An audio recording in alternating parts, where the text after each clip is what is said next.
Assalamu alaikum students, my name is Fiza Sana and I am here for teaching geography for class 7. Today is our third lecture and chapter number 2, that is about the denudation. What is denudation? Denudation means destruction, तबाही, और उसमें denudation का actual meaning अगर हम देखते हैं तो उसका मतलब है कि किसी चीज़ का फट जाना और अंदरूनी सतह का इंटरनल सरफेस का नज़र आना शुरू हो जाना।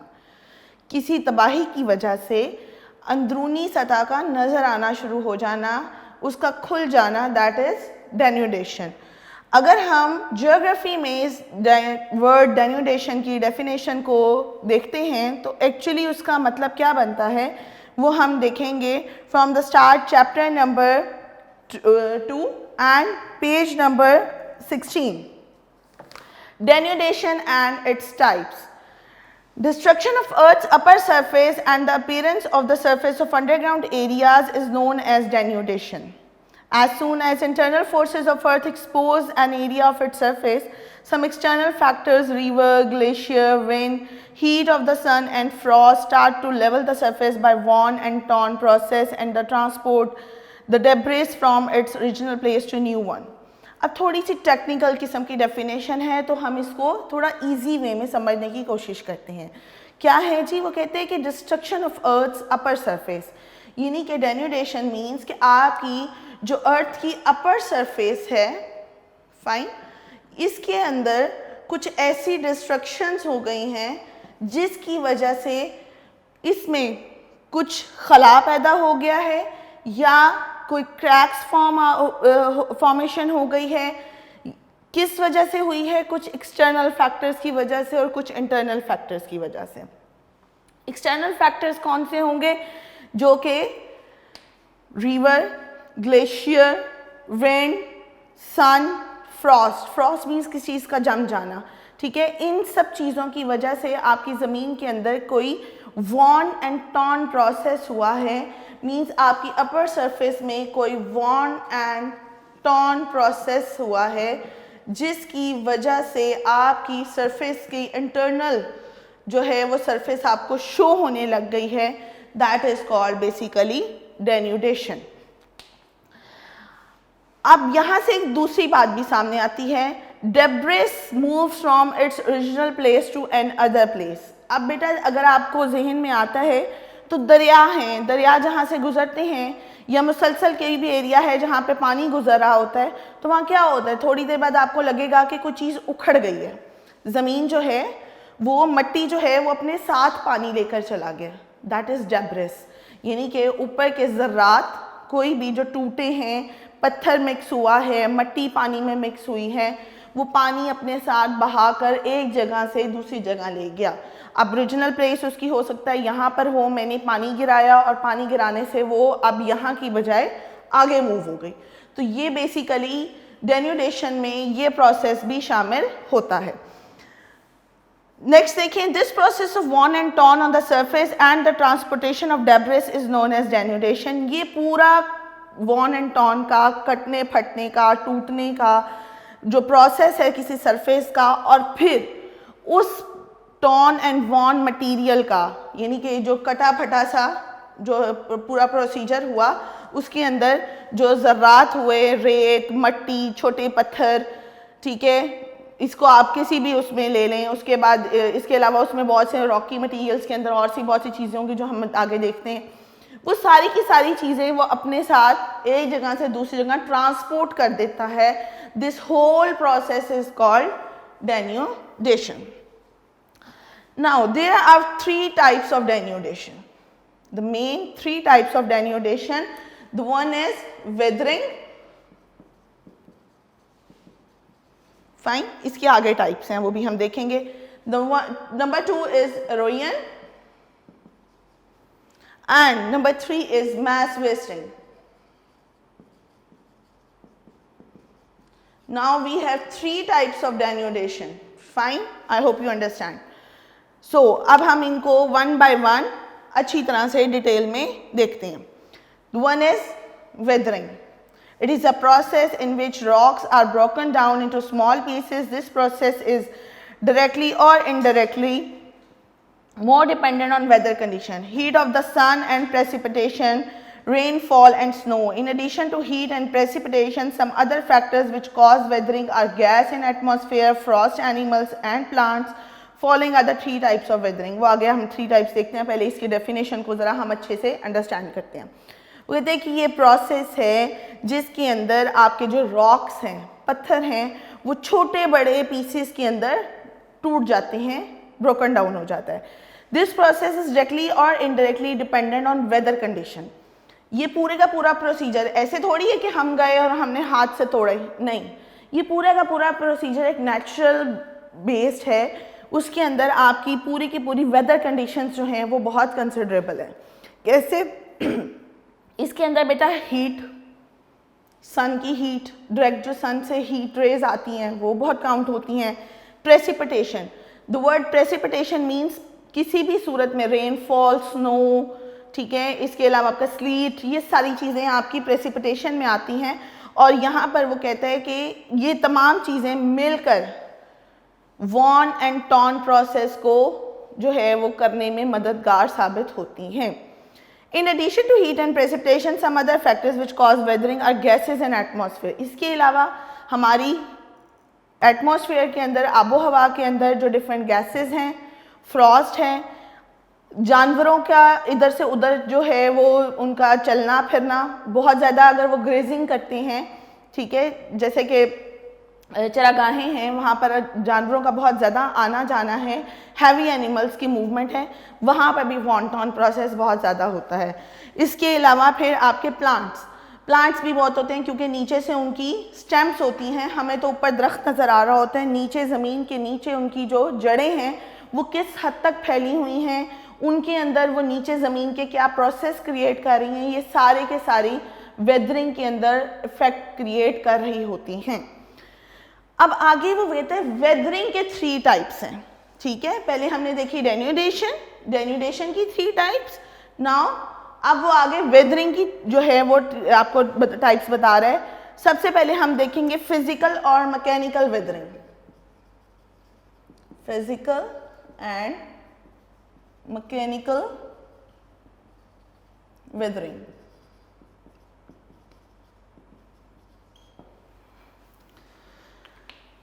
क्या है जी फिजिकल और mechanical weathering? Physical weathering mostly occurs in cold and dry places. अब ये प्रोसीजर जो है वेदरिंग का, टॉन का, वॉन टॉन का, वो कहाँ पर है? ज़्यादातर ठंडे और खुश्क इलाकों में, जहाँ पर बारिश और पानी का इतना ज़्यादा अमल दखल नहीं होता। In dry and hot desert areas, temperature increases prominently at daytime and increases at nights. It results in the expansion and contraction of rocks one after the other. Due to this, wear and tear process starts in rocks. It ultimately tears them in small fragments. वो कहते हैं कि ये ख़ास तौर पे उन इलाकों में जो खुश्क हैं, गर्म हैं, उनमें क्या होता है कि दिन के वक्त में जो है वो हीट बहुत ज़्यादा हो जाती है। डेजर्ट एरियाज़ के अंदर एक खसूसियत है कि दिन के वक्त जब सूरज बिल्कुल सर के ऊपर आ जाता है तो रेत गर्म हो जाती है, टेम्परेचर सन का और नीचे से अर्थ का दोनों बहुत ज़्यादा इंक्रीज़ हो जाते हैं। लेकिन रात में टोटली ऑपोजिट हो जाता है। जैसे ही सूरज गरूब होना शुरू होता है, रेत के अंदर ये खसूसियत है कि वो ठंडी भी उतनी जल्दी हो जाती है। तो उससे क्या होता है कि रातें दिन के निस्बत कदरे ठंडी होती हैं, टेम्परेचर जो है वो टोटल लो डाउन हो जाता है। अब यहाँ पर देखें, एक चीज़ है कि एक तरफ टेम्परेचर हाई है और एक तरफ टेम्परेचर लो है। नॉर्मली भी आप किसी चीज़ को बहुत ज़्यादा गर्म करें और एकदम ठंडा करेंगे तो उसके अंदर थोड़ी सी चेंजिंग्स आना शुरू हो जाती हैं। ये वही प्रोसीजर है जो यहाँ पर हो रहा है कि पत्थर हैं या रेत है या माउंटेनस कोई वहाँ पर जो हैं वो चट्टानें बनी हुई हैं, माउंटेनस एरियाज़ हैं, तो वहाँ पर बेसिकली ये वाला प्रोसीजर फिजिकल और मैकेनिकल वेदरिंग बहुत ज़्यादा इफेक्ट कर रहा होता है। इट इज़ उसमें कहते हैं कि उस छोटे छोटे टुकड़ों में ना भुरना शुरू हो जाता है, फ्रेगमेंटेड पार्ट्स हो जाते हैं उसके, स्मॉल फ्रेगमेंट्स, छोटे छोटे पीसेस होंगे। अगर कभी आपने देखा हो तो हमारे पास बहुत से स्टोन्स ऐसे होते हैं जिनके अंदर हम पूरा स्टोन होता है लेकिन उसमें छोटे छोटे सुराख होते हैं, होल्स होते हैं। वो बेसिकली क्या हुआ होता है, उसके अंदर से वेदरिंग हुई होती है, टॉर्न एंड वॉन प्रोसेस हुआ होता है। It is property of water that when it freeze it expands. पानी के अंदर ये खासियत है बेटा कि जब उसको हम फ्रीज करेंगे, बर्फ़ को जमाएंगे, तो अगर आपने बॉटल जो है वो हाफ भरी है तो जमने के बाद आपको लगेगा कि उसका लेवल यहाँ तक आ गया, वो एक्सपैंड हो जाती है, थोड़ा सा फैल जाती है। When water enters in the joints, cracks and holes of rocks, it freezes and expands. अब ये वो एरिया है, हमने अगर आपने देखा हो कोल्ड एंड ड्राई प्लेसेस। अब ड्राई एरियाज हमने डेजर्ट देख लिया, अब हम देख रहे हैं उन इलाकों की बात जहाँ पर क्या है, ड्राई प्लेसेस हैं लेकिन ठंडे इलाके हैं। वहाँ पर क्या होता है कि पत्थरों के दरारों में, खाली जगहों के अंदर वो जो क्रैक्स हैं, होल्स हैं, जॉइंट्स हैं, उनके अंदर बर्फ़ जम जाती है। अब बर्फ़ जब जमती है तो वो क्या होगी, एक्सपैंड होगी। फॉर एग्जांपल जो एक स्टोन है, ठीक है, उसमें जो पहले क्रैक था वो कुछ इतना था, बस एक लाइन के बराबर। पानी गया उसमें, कोल्ड एरिया है, बर्फ़ जमी, अब वो क्रैक क्या होगा, बर्फ़ जमने से एक्सपैंड हुई और वो क्रैक जो है वो कुछ इतना का हो गया। अब क्या हुआ कि वो एक लाइन बराबर जो क्रैक था अब वो थोड़ा सा खुल गया, एक्सपैंड हो गया, ठीक है। Even the hard volcanic rocks shatter into small fragments due to the continuous freezing and expansion of water। वो कहते हैं कि यहाँ तक कि इस प्रोसेस से आपके फिजिकल और मैकेनिकल वेदरिंग का जो ये वाला प्रोसेस है, जहाँ पर बर्फ़, पानी अंदर जाने से बर्फ़ जम जाती है, तो इससे बड़े बड़े सख्त वॉल्केनिक रॉक्स भी जो है ना, वो भी छोटे छोटे टुकड़ों में तकसीम हो जाते हैं। यानी इतना हार्ड किस्म का ये प्रोसेस होता है। At high altitude, especially in high mountainous region, frost action is prominent factor of physical weathering। वो कहता है हाई एल्टीट्यूड, यानी जितना आप हाइट पे जाएंगे, ऊंचाई पे जाएंगे, माउंटेनस एरियाज़ की साइड पे जाएंगे, उतना ज़्यादा आपको फ्रॉस्ट एक्शन जो है वो वहाँ पर स्टोन्स के अंदर मिलेगा। और ज़्यादातर जो फिज़िकल वेदरिंग है वो भी उन्हीं एरियाज़ में हो रही होती है जो कि हाइट पे हैं, माउंटेन्स में हैं। नॉर्मली सी लेवल से उनका लेवल काफ़ी हाई है। आई होप यहाँ तक आपको क्लियर हो गया होगा। चलें जी आगे देखते हैं। In these areas on daily basis water freezes at night and melts at day time. इन इलाकों में बेटा होता क्या है कि दिन के वक्त पानी जो है वो पिघल जाता है, रात के वक्त पानी जो है वो जम जाता है। अब वो पिघलने का, जमने का प्रोसेस जो है वो मुसलसल उन छोटे छोटे रॉक्स के अंदर ये worn and torn process continues किए जा रहे हैं। अब ये भी हम नहीं कहेंगे कि जी आज हुआ कल पत्थर टूट गया, नहीं, ये प्रोसेस कई कई सालों पर, कई कई महीनों के ऊपर मुश्तमिल होता है। इसको होने में काफ़ी टाइम लगता है, लेकिन क्योंकि ये कॉन्टीन्यूस प्रोसेस है तो हमें हर वक्त ही कहीं ना कहीं ये प्रोसेस होता हुआ नज़र आ रहा होता है। पाकिस्तान में अगर हम देखें तो ये प्रोसेस ज़्यादातर कहाँ पे होता है, हमारे नॉर्दर्न एरियाज़ में। नॉर्दर्न एरियाज़ में आप गए होंगे ना, मरी साइड, मरी से आगे फिर नारान, कगान, ये वाले एरियाज़ सारे ये आपके नॉर्दर्न एरियाज़ कहलाते हैं, ठीक है। तो यहाँ पर ये प्रोसेस बेसिकली ज़्यादा है, जहाँ पर बेसिकली आपके आप उसको कहेंगे कि 8 to 10 मंथ्स जो है वो फ्रीजिंग रहते हैं, और बीच में आपके कुछ 2 के 3 महीने होते हैं जिसमें आपका प्रोसेस जो है वो अभी हल्का टेम्परेचर जो है वो हाई होता है, थोड़ी सी सूरज की रोशनी पड़ना शुरू होती है, लेकिन फिर वही बात होती है, दिन में तो हो जाता है लेकिन रात में फिर वो फ्रीजिंग की तरफ जाना शुरू हो जाता है और टॉर्न एंड वॉर्न का प्रोसेस फिर स्टार्ट हो जाता है, जिसको हम बेसिकली क्या कहेंगे, physical and mechanical weathering. The upper surface of rock puts pressure on their lower surface when river, glaciers and wind transfer the weight on the upper surface of earth to the another place. Underground rocks appear towards upper side, due to it the upper surface undergoes destruction। अब क्या होता है कि जो ऊपर की सतह होती है रॉक्स की, वो प्रेशर क्रिएट कर रही होती है नीचे, ठीक है। फॉर एग्जाम्पल ये पत्थर जैसे मैंने बताया, तो जब इसके ऊपर बर्फ़ पड़ेगी तो क्या होगा, ये मज़ीद हैवी हो जाएगा। हैवी होगा तो इसका प्रेशर कहाँ पड़ेगा, नीचे की तरफ, राइट। ऊपर से आप किसी चीज़ को प्रेस करेंगे या उसके ऊपर वज़न रखेंगे तो वो नीचे वाली एरिया को आपके जो है वो उसके अंदर प्रेशर डालना शुरू कर देगा, जिसकी वजह से फिर रिवर्स, ग्लेशियर, विंड्स जो हैं वो आसपास की जो इसकी वेट की वजह से वो पास के सारे इलाके का जो एरिया है उसको भी वो फिजिकल वेदरिंग के अंदर कंसीडर कर रहा होता है। इस तरह से जो अंडरग्राउंड रॉक्स होते हैं वो आपको नज़र आना शुरू हो जाते हैं, क्योंकि प्रेशर क्रिएट हो रहा होता है, जिसकी वजह से जो आसपास की ज़मीन है वो भी इफ़ेक्ट हो रही होती है। और क्या होता है कि नीचे का जो पत्थर है वो भी एक वक्त के बाद ऊपर से पानी के साथ, हवा के साथ जब मिट्टी हटना शुरू हो जाती है, वक्त के साथ साथ आपको यहाँ पे पड़े हुए जो ज़मीन के अंदर के पत्थर हैं वो भी बाहर नज़र आना शुरू हो जाते हैं।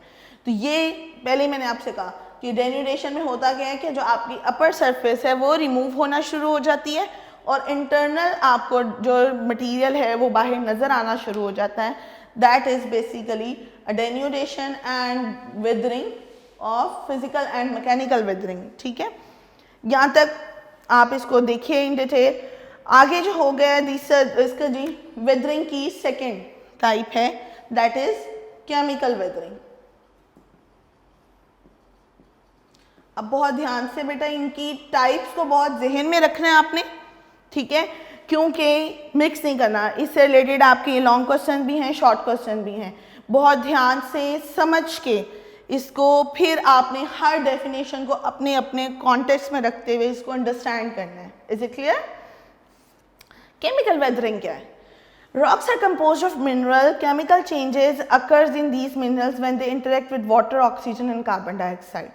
अब बेटा जो रॉक्स बने हुए हैं ना वो मिनरल से बनते हैं। अब कुछ मिनरल्स ऐसे होते हैं जिनके ऊपर जब पानी गिराया जाएगा या वो उनका ऑक्सीजन के साथ इंटरेक्शन होगा तो वो उनमें चेंजिंग्स आना शुरू हो जाएंगी।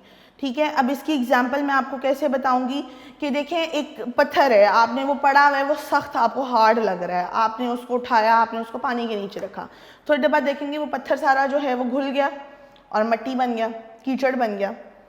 अब आपने जब लिया था तो वो क्या था? वो बेसिकली रॉक था, एक हार्ड काइंड ऑफ पीस था रॉक का। लेकिन जब आपने उसको पानी के साथ, वाटर के साथ उसका इंटरेक्शन किया तो वो बेसिकली चेंज हो गई, उसकी फिजिकल शेप चेंज हो गई, उसके अंदर एक केमिकल चेंज डेवलप हुआ और वो एक लिक्विड फॉर्म में आ गया। सेम ऑक्सीजन कैसे इंटरेक्ट करती है? आयरन मिनरल है, ठीक है, आयरन भी आपको ज़मीन के अंदर से ही मिलता है। तो यहाँ पर बहुत से रॉक्स हैं जिनके अंदर ये मटेरियल्स पाए जाते हैं। अब आयरन का बेटा क्या होता है कि लोहे की कोई भी चीज़ आप ज़्यादा देर बाहर रखेंगे तो क्या होगा कि उसके अंदर जंग लगना शुरू हो जाती है। अब वो जंग क्यों लगती है? ड्यू टू ऑक्सीडेशन प्रोसेस लगती है, क्योंकि वो जो लोहा आपने बाहर रखा है, कील है, कोई भी लोहे की चीज़ है, कुछ भी है, वो क्या हो रहा है बेसिकली कि उसके अंदर प्रोसेस हो रहा है ऑक्सीडेशन का। उसके ऊपर पानी पड़ा, हवा लग रही है, ठीक है, हवा में कार्बन डाइऑक्साइड भी है, हवा में ऑक्सीजन भी है, फिर वाटर है, H2O है। अब वो बेसिकली मेटल जो है, आयरन जो है, वो इन चीज़ों के साथ रिएक्ट कर रहा है, उसकी वजह से उसके अंदर केमिकल चेंजिंग्स आ रही हैं जो आपको रस्ट की फॉर्म में, जंग की फॉर्म में उसके अंदर नज़र आ रही हैं। कुछ अर्सा अगर आप मज़ीद उसको रखेंगे तो वो ईज़िली आपका वो टूट भी जाएगा। वो हार्ड रॉक यानी कि वो कील जो आपने रखा था बाहर, जिसको आप मोड़ने की भी कोशिश कर लें, कुछ भी कर लें, वो टूट भी नहीं रहा, वो मुड़ भी नहीं रहा, लेकिन उसमें केमिकल चेंज आ गया due to oxygen, due to water, कि अब वो इतना ज़्यादा जो है वो ऊपर से ऑक्सीडाइज्ड हो गया है, उसके ऊपर इतनी ज़्यादा जंग लग गई है कि वो इजीली ब्रेक हो गया। So these kind of changings जो होती हैं उनको हम केमिकल वेदरिंग में कंसिडर करते हैं। इसके ये रॉक्स के अंदर भी यही मिनरल्स मौजूद होते हैं जो कि इस तरह की वेदरिंग को करने में हेल्प करते हैं। मींस रॉक्स को तोड़ने में, उनके घुल जाने में, पानी के साथ बह गए, ऑक्सीजन की वजह से उनके अंदर कुछ चेंज आया, वो निकल गया।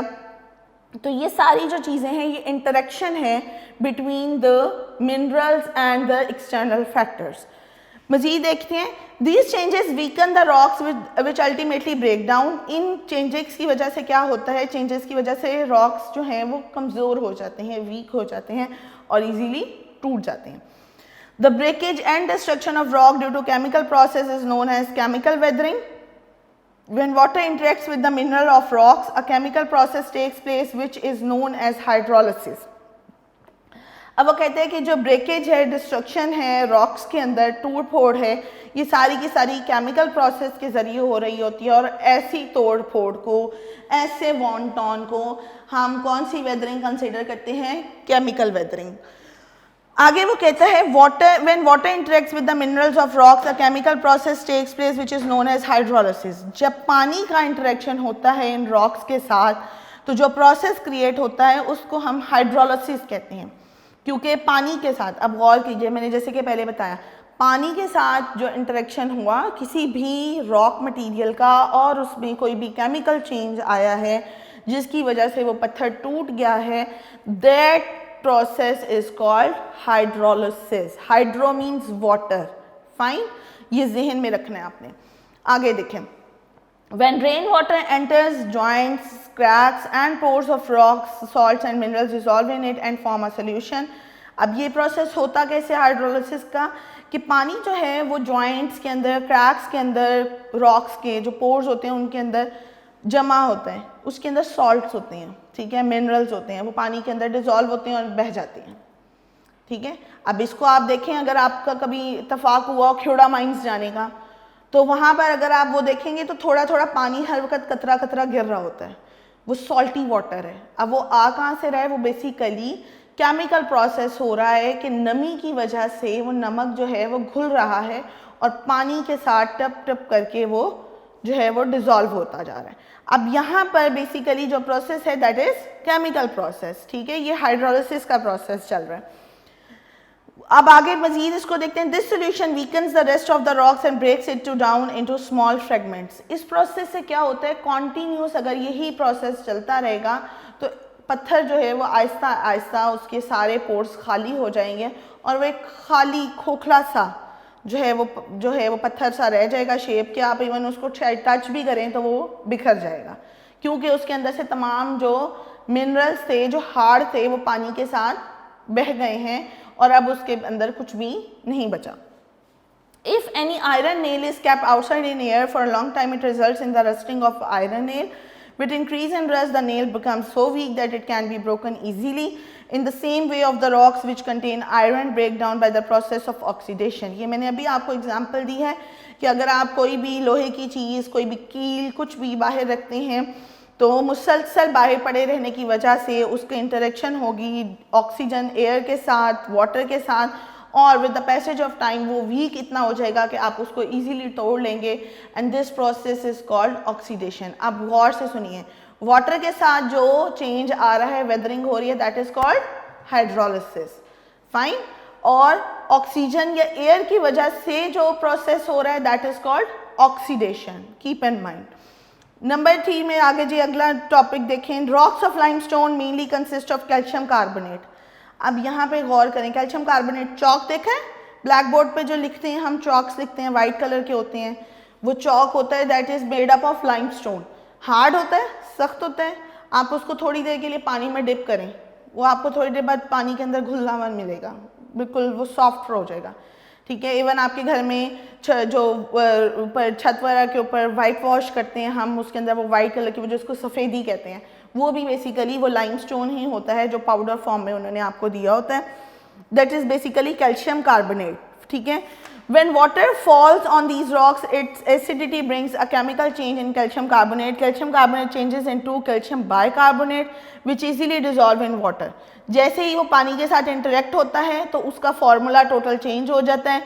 पहले वो कैल्शियम कार्बोनेट है, पानी के साथ मिलने के बाद उसका प्रोसीजर जब चेंज हुआ और कैल्शियम बाइकार्बोनेट बन गया, और वो अब क्या होगा, वो ईजीली पानी के अंदर डिजॉल्व हो जाएगा। अब ये वाले जो पत्थर हैं, इनके मैं आपको बताऊं कि बड़े बड़े पहाड़ होते हैं, ठीक है, ये छोटे छोटे नहीं है कि हाँ जी आपको छोटे छोटे पत्थर मिलेंगे, ये बहुत बड़ी बड़ी माउंटेन्स हैं जो कि आपकी कैल्शियम कार्बोनेट की हैं।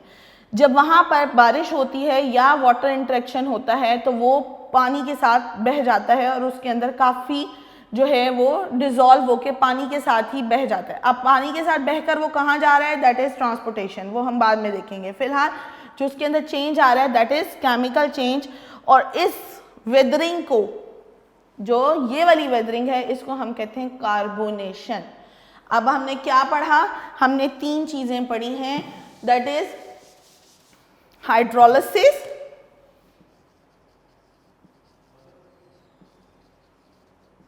फाइन, हाइड्रोलिसिस देखा हम लोगों ने, उसके बाद हम लोगों ने देखा ऑक्सीडेशन,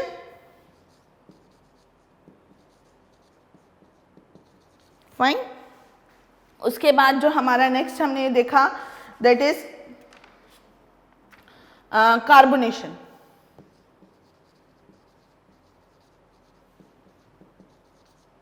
फाइन, ये अब हम लोगों ने बेसिकली केमिकल वेदरिंग के अंदर ये 3 काइंड ऑफ प्रोसेस देखे जो कि डिफरेंट चीज़ों से, हाइड्रोलिसिस किससे होता है, बेसिकली आपका वाटर के साथ, ऑक्सीडेशन एयर ऑक्सीजन के साथ, कार्बोनेशन जो है वो भी बेसिकली आपके बाइकार्बोनेट बनते हैं with the interaction of water. अच्छा जी, यहाँ पे बेसिकली बेटा हमारा केमिकल वेदरिंग भी एंड होता है। थर्ड इसका है ऑर्गेनिक एंड बायोलॉजिकल वेदरिंग, लेकिन आज हम इसको डिटेल में नहीं देखेंगे। इंशाल्लाह नेक्स्ट लेक्चर में हम इसके साथ आगे चलेंगे और नेक्स्ट फिर हम मज़ीद इसकी ये टाइप्स को देखेंगे, that is halogen and mess wasting. यहाँ तक आज का आपका लेक्चर कंप्लीट हो रहा है। आई होप आपने इसको बहुत अच्छे तरीके से अंडरस्टैंड कर लिया होगा। इससे रिलेटेड शॉर्ट क्वेश्चंस देखिएगा, इसको बहुत अच्छी तरह से केमिकल वेदरिंग पे भी आपका शॉर्ट क्वेश्चन है, मैकेनिकल वेदरिंग पे है, डेन्यूडेशन पे है, what is the meaning of weathering पे है। ये बहुत से शॉर्ट क्वेश्चंस हैं जो आज के लेक्चर में हमारे कवर हो गए हैं। इनसे related MCQs and short questions आपने बहुत अच्छी तरह लर्न करने हैं। सेकेंडली आपका लॉन्ग क्वेश्चन भी इसमें कवर हो रहा है, उसको भी बहुत अच्छे तरीके से मेरा बेटा देखिएगा। इंशाल्लाह नेक्स्ट लेक्चर में हम मिलेंगे with the next topic. Till then अल्लाह हाफ़िज़।